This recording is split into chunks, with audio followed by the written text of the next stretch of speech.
안녕하십니까. 혼란한 정치 시사 이슈를 술술 풀어보는 송목권의 혼술이 보내드리는 대선판 들여다보기 대들보 9월 20일 월요일에 인사드립니다. 자, 윤석열 전 검찰총장 국민의힘 대선 경선 후보죠. 연휴가 시작되기 전에 지난주에 첫 TV 토론에 나와서 데뷔전을 치렀습니다.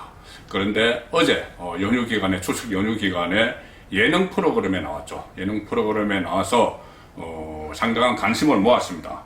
SBS의 집사부 일체, 대선주자 빅서리 편, 이렇게 해서 빅서리는 지금 보니 아마 윤석열 어제 했고, 그 다음에 이재명, 이낙연까지 할 것 같습니다. 홍준표 후보 쪽에서 상당히 반발을 할 것 같은데, 아마 이것을 처음에 기획을 할 때, 그때는 홍준표 후보의 지지율이 그만큼 미치지 못했기 때문에 아마 홍준표 후보가 빠진 것 같습니다. 어쨌든 어제 윤석열 후보가 출연을 했는데, TV 토론에서 어떤 정형화된 그런 모습을 보였다면은 어제 집사부일체 출연해서 이 출연을 해서는 일상 속의 인간미 같은 이런 모습을 보이는데 주력을 했죠. 그래서 일단 시청률은 대박이 났다고 합니다. 윤석열이 출연을 해서 이것도 윤석열 후보에게는 도움이 되겠죠. 이 7.4%를 기록을 했다는데 지난주에 대비해서 2배가 오른 것이라고 하고 또 분당 최고 시청률은 12.1%까지 기록을 했다고 합니다. 과거에 안철수 대표가 처음에 정치를 시작할 때 예능 프로그램에 출연을 해서 상당히 인지도를 알렸죠. 높였습니다. 그때 무릎팍도 잘하는데 출연을 했고, 그리고 이재명 후보도 부인과 함께 어떤 예능 프로그램에 출연을 하면서부터 상당히 인지도가 올라갔는데, 자, 윤석열 후보도 이런 측면에서는 긍정적인 효과를 볼 것이다. 자, 그렇게 보입니다. 특히 본인이 직접 집에서 요리를 하는 장면이나 또 배우 주현 씨, 성대묘사를 하거나 과거 학창시절 사진을 보여주면서 에피소드들을 이야기하고 이런 모습은 상당히 친근했죠. 또 이 연예인들, 같이 출연한 연예인들에게 형이라고 불러라, 이렇게 이야기하는 그런 모습도 있었는데, 자, 이런 것은 어떻게 보면은 상당히 연출된 이미지일 수가 있지만 그래도 장시간 동안 방송을 하면서 시청자들이 볼 때는 윤석열의 내면의 모습을 다 볼 수 있는 그런 기회였습니다. 그런데 자, 여러 가지 문답이 있었죠. 일종의 청문회 형식으로 벌어지기도 했는데 정치 현안이나 대권 도전의 이유 같은 것을 놓고, 자, 거기서 제가 볼 때 정치부 기자 30년을 한 제가 볼 때는 몇 가지 전략적인 메시지가 나왔습니다. 자, 아마 참모들과 이 방송에 출연해서 어떤 메시지를 낼 것인지 논의를 했겠죠. 그리고 또 윤석열 후보 혼자의 생각으로 메시지를 냈을 수도 있는데, 여러 가지 대권과 관련한 메시지가 나왔는데 그 안에서 제가 한 3가지만 짚어서 횡간의 뜻을 한번 읽어보겠습니다. 어제 윤석열이 이야기했던 것 중에 한 3가지 정도에서 횡간의 뜻을 읽으면, 윤석열이 어제 무엇을 대권과 관련해서 대통령 선거와 관련해서 뭐를 알리고 싶었다, 메시지를 내고 싶었다, 그것을 좀 알 수가 있겠죠. 여러 가지 중간중간에 이야기들이 나왔지만 크게 제가 볼 때는 3군데 관전 포인트가 있습니다. 자, 첫 번째는 제일 마지막에 방송된 장면이죠. 노래를 불렀습니다. 본인이 윤파로티, 과거에 또 그런 기사들이 나왔죠. 파파로티처럼 본인이 노래를 잘 부른다. 자, 그랬는데 어제 노래 실력을 보였습니다. 그런데 노래 실력도 실력이지만 선택한 곡목이 상당히 저는 의미가 있다고 봅니다. 이성철의 그런 사람 또 없습니다. 이 노래죠. 그런 사람 또 없습니다. 그리고 윤석열은 이렇게 이야기했죠. 이 노래를 선택한 이유에 대해서 2009년에 대구지검의 부장검사로 있을 때, 그때 특수부장검사로 대구지검에서 3번 근무를 했는데, 대구에서 3번 근무했는데 2번째 근무할 때죠. 그때 5월 23일, 날짜도 정확히 기억을 했습니다. 5월 23일, 노무현 전 대통령이 돌아가셨다. 그때 내가 이 노래를 많이 불렀다. 자, 특수통 검사, 지금은 야권의 대선 후보인 윤석열이 노무현의 서거를 안타까워하면서 그런 사람 또 없다, 그런 노래를 불렀다. 1000번이고 다시 태어나도 그런 사람은 없다, 노무현 같은 사람 없다, 이 노래를 불렀다. 자, 일단은 이렇게 되면은 그냥 표피적으로 생각을 하면은 그러면 보수층이 좀 반감을 갖게 되는 것 아닐까. 자, 그런 생각을 할 수도 있지만 이 속에는 어떻게 보면 윤석열만의 이 전략이 숨어 있습니다. 외연 확장 전략이랄까 아니면은 과거의 어떤 악연을 털어내기 위한 윤석열이 대통령이 되기 위해서는 국민의힘 보수만의 지지로는 안 되는 것이죠. 외연 확장이 중요한데 중도층 넘어서 또 문재인 정권에 실망한 진보까지 다 안아야 됩니다. 처음에 그 윤석열이 정치를 시작할 때 그런 이야기를 했죠. 압도적 정권 교체를 위해서 보수 중도뿐이 아니고 문재인에 실망한 진보까지도 안겠다 이런 이야기를 했습니다. 저는 그 차원에서 이런 이야기가 나온다고 보는 건데 이 노무현 전 대통령과 윤석열은 두 가지 악연이 있습니다. 하나는 이 노무현 전 대통령 딸 노정현 씨가 2012년에 불법 외환 그 송금 사건으로 기소가 된 적이 있었죠. 그때 기소한 사람이 윤석열입니다. 노무현의 딸을 기소한 사람이 윤석열이죠. 그때 대검 중수부 중수 1과장으로 윤석열 그 1과장이 수사를 했고 기소를 했습니다. 그때 사건 노정현 씨 사건 변호를 맡은 사람이 노정현 씨 남편입니다. 곽상원 변호사, 노무현 사위죠. 노무현 전 대통령 사위 곽상원 변호사가 변론을 맡았는데 나중에 조국 수사가 막 벌어졌을 때 윤석열이 조국 수사를 할 때 곽상원 변호사가 조국의 행태는 잘못됐지만 이 수사를 하는 윤석열도 가행 수사를 하고 있다. 우리 가족을 수사할 때도 그런 식으로 했다는 취지로 이야기를 했습니다. 그러니 이 노무현 딸을 수사할 때 과잉 수사를 했다는 그런 이야기가 또 나왔었습니다. 거기에 대해서 반감이 있겠죠. 그 친노 쪽에서.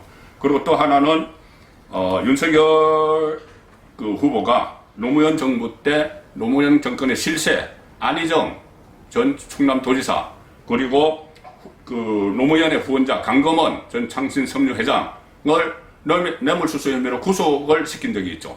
자, 거기에 대해서도 친노들은 반감을 가지고 있겠죠. 자, 그래서 지금은 또 여기다가 지금 문재인 정부에서는 문재인 대통령이 서울중앙지검장으로 또 검찰총장으로 발탁을 했는데 어쨌든 이유 여하를 불문하고 친문 입장에서는 그 임명을 해준 문재인 정권을 배신하고 나갔다. 그래서 야당 후보가 됐다. 자, 이런 말들도 나오기 때문에 의도적으로 이 상황에서 이 친문의 원조, 친노는 친문의 원조격이죠. 친문보다는 친노무현 쪽에 옛 노무현 전 대통령의 옛 지지자를 의식해서 자, 노무현에 대한 헌사를 보낸 것 아닌가. 그런 사람 없습니다. 또 없습니다. 1000번이고 다시 태어나도 이렇게 노무현에 대한 헌사를 보냈다. 전략적으로. 자, 그런 그 행간 읽기가 가능한 것이죠. 자, 두 번째 행간 읽기. 이 부분에 있습니다. 초론자들이 물었죠. 어떤 대통령이 되고 싶으시냐 했을 때 이렇게 이야기합니다. 내가 대통령이 되면 점심, 저녁 시간에 혼자 밥 먹는 거 하지 않고 국민 앞에서 숨지도 않겠다. 밥을 같이 나눈다는 건 소통이다. 야당 인사, 언론인, 격려가 필요한 국민과 늘 밥을 함께 먹으며 소통하겠다. 필요하면은 2끼 죽도 먹겠다. 자, 이렇게 이야기를 했죠. 자, 이 이야기도 이 숨어있는 이 행간의 뜻을 읽어보면은 일단 문재인을 겨냥한 겁니다. 그리고 또 하나는 본인이 수사를 했던 박근혜 전 대통령도 의식을 했다고 볼 수가 있는 것이죠. 왜 그러냐면은 문재인이 혼밥을 하는 시간이 많다 이런 지적들이 계속 나오고 있죠. 외부와 소통을 하지 않고 그때 베이징에 가서도 심지어 중국 베이징에 가서도 중국 현지 지도자나 이런 사람들과 밥을 먹는 것이 아니고 그때 중국 대사와 뭐 식당에서 밥을 먹는 이런 일이 있었고 또 혼밥을 요새 많이 먹는 것 같더라 이런 말이 이 진보 진영 안에서도 계속 나옵니다. 그러니 그만큼 불통이다. 문재인이 불통이다. 이 구중궁궐 안에 갇혀서 눈과 귀가 막혔기 때문에 참모들의 반칙과 특권 이런 것을 통제하지 못한다. 뭐 울산시장 선거에 청와대 8개 부서가 불법적으로 개입한 거나 아니면 유재수 감찰 무마 사건 또 뭐 조국 비리 이런 데 대해서 대통령이 소통을 안 하기 때문에 이 혼밥 먹고 하기 때문에 그렇게 된 것이다. 일단 이렇게 이야기를 하는 겁니다. 물론 몸통은 문재인이죠. 자, 어쨌든 이 소통을 하지 않는다. 문재인의 이 점에 대해서 지적을 한 것이고, 또 한편으로는 숨어버리지 않겠다는 이야기가 있습니다. 국민 앞에서 숨지도 않겠다. 문재인은 국민 앞에서 계속 숨었죠. 중요한 사안이 일어날 때마다 침묵을 했습니다.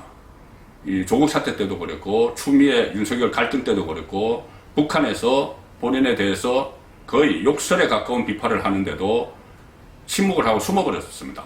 반면에 본인이 좀 유리한 문제, 여기에서는 본인이 나와서 막 자랑을 하죠. K방역이 어떻고 막 자랑을 하고, 또 본인의 양산사저, 퇴임 후에 돌아갈 양산사저가 농지법을 위반했다는 이 문제가 나오니 그 문제는 또 발끈해서 본인이 입장을 밝히고, 자, 그래서 필요할 때는 없고 숨어버리고 불필요할 때는 나타나는 이런 행태를 좀 비판하는 겁니다. 숨어버리지도 않겠다는 이야기가 갑자기 나온 것이 아니고.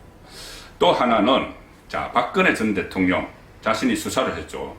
박근혜 전 대통령의 실패 원인도 살짝 건드리면서 자기는 그렇게 하지 않겠다는 이 말을 한 것으로 받아들일 수가 있습니다.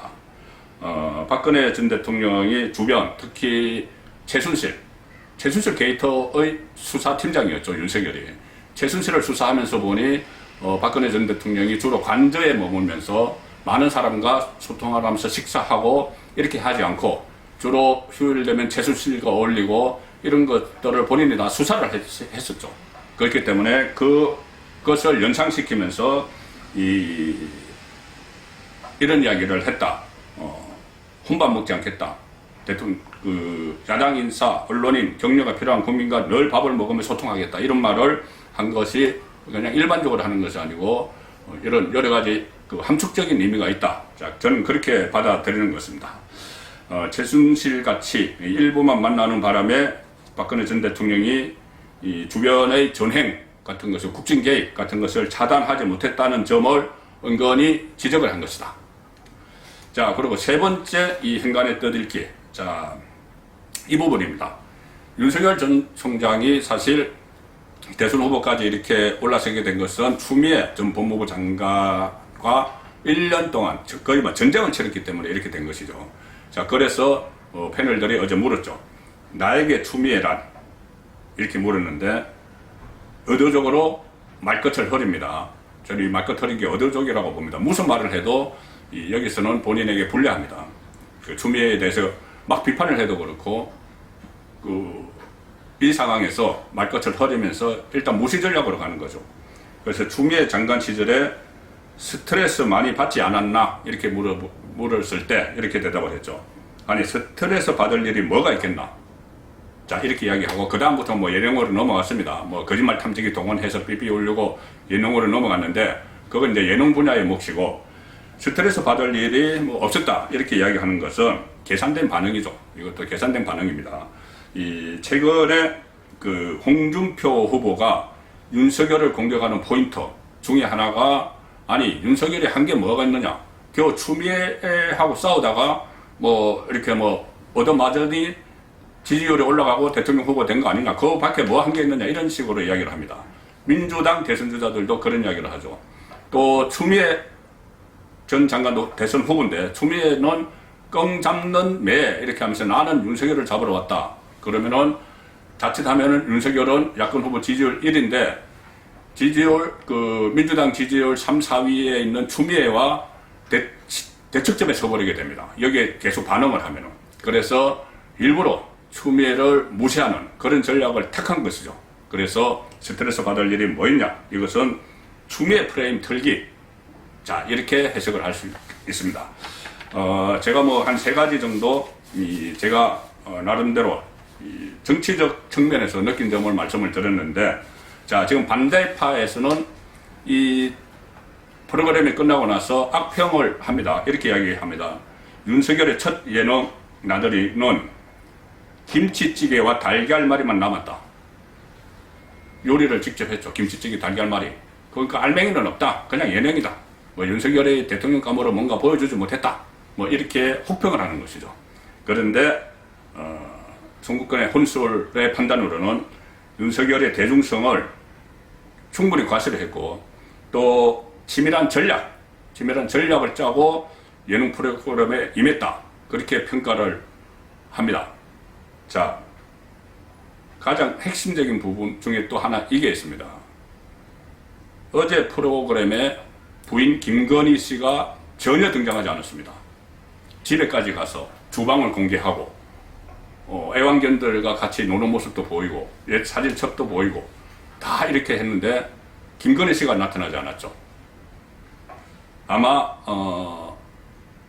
두 번째 이재명, 세 번째 이낙연 때는 부인들이 상당히 크게 큰 비중으로 출연할 겁니다. 그런데 윤석열 후보의 부인 김건희 씨는 나타나지 않았습니다. 이것도 저는 상당한 전략이라고 생각을 하는 거죠. 왜 그러냐면은 만약에 김건희 씨가 어제 이 프로그램에 등장을 했다면은 여러 논란이 있죠. 뭐 줄리 어쩌고 하는 이런 루머들도 막 떠들고 하는 그 부인인데 또 늦게 결혼을 했고 그 부인이 함께 출연했으면은 프로그램 내용과는 전혀 상관없이 모든 스포트라이트가 김건희 씨에게 맞춰져 버리는 거죠. 김건희가 주연이 돼버립니다. 그러면은 윤석열 존재감은 완전히 가려져 버리죠. 그리고 특히 첫 번째 예능 프로그램에 출연한 건데 윤석열 입장에서는 본인이 조연처럼 돼버리고 부인 김건희 씨가 부각이 되는 그런 상황이 됐겠죠. 그리고 그와 동시에 김건희 씨와 관련한 루머들도 다시 시중에 관심이 될 수가 있습니다. 특히 이 추석에 이 밥상머리 민심이 형성되는 이 시점에 부인과 관련된 루머들이 다시 진위 여부와 상관없이 이 화제에 오를 수가 있기 때문에 부인 김건희 씨는 일부러 이 장면에서 뺐다. 그것도 상당히 정치적인 전략이다. 그렇게 볼 수가 있는 겁니다. 자, 앞으로 두 번째 나오는 이재명, 이낙연 어떤 모습을 볼지 지켜봐야겠지만 일단 어제 윤석열의 그 예능 프로 등장은 정치적인 측면에서 일정 부분 성과를 거뒀다. 그렇게 평가를 할 수 있겠습니다. 송국근의 대들보였습니다.